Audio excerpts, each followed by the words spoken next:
কুমিল্লা মহানগরের ২৬ নং ওয়ার্ডে মানবিক কুমিল্লার উদ্যোগে আয়োজিত ফ্রি মেডিকেল ক্যাম্পে ৫,০০০-এর বেশি মানুষ চিকিৎসা সেবা নিয়েছেন। ১৩ সেপ্টেম্বর শনিবার বল্লভপুর সরকারি প্রাথমিক বিদ্যালয় প্রাঙ্গণে দিনব্যাপী এই কার্যক্রম অনুষ্ঠিত হয়। ক্যাম্পে সাধারণ চিকিৎসার পাশাপাশি রক্তের গ্রুপ নির্ণয়, ডায়াবেটিক্স পরীক্ষা এবং বিনামূল্যে ঔষধ বিতরণ করা হয়।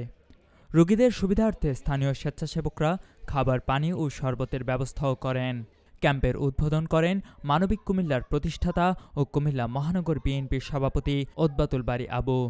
এ সময় তিনি বলেন, মানবিক কুমিল্লার উদ্যোগে ইতিমধ্যেই নগরীর ২৭টি ওয়ার্ডে বিনামূল্যে চিকিৎসা সেবা প্রদানের ব্যবস্থা করা হয়েছে। এর ধারাবাহিকতায় আজ ২৬ নং ওয়ার্ডে ক্যাম্প অনুষ্ঠিত হচ্ছে। বিপুল সংখ্যক মানুষ চিকিৎসা ও বিনামূল্যে ঔষধ নিতে এসেছেন। আমরা সর্বোচ্চ চেষ্টা করেছি যেন তারা কাঙ্ক্ষিত সেবা পান।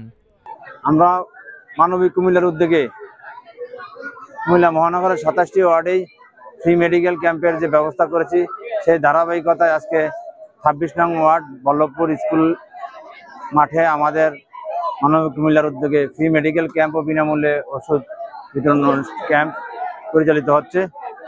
আপনারা ইতিমধ্যে দেখতে পেরেছেন যে প্রচুর সংখ্যক নারী পুরুষ সর্বস্তরের এই ২৬ নং ওয়ার্ডের জনগণ আজকের এই ফ্রি মেডিকেল ক্যাম্পে চিকিৎসা সেবা নিতে এসেছে এবং আমাদের মানবিক কুমিল্লার পক্ষ থেকে আমরা সর্বোচ্চ চেষ্টা করতেছি যারা চিকিৎসা সেবার জন্য এসেছেন তাদেরকে তাদের কাঙ্ক্ষিত চিকিৎসা সেবা এবং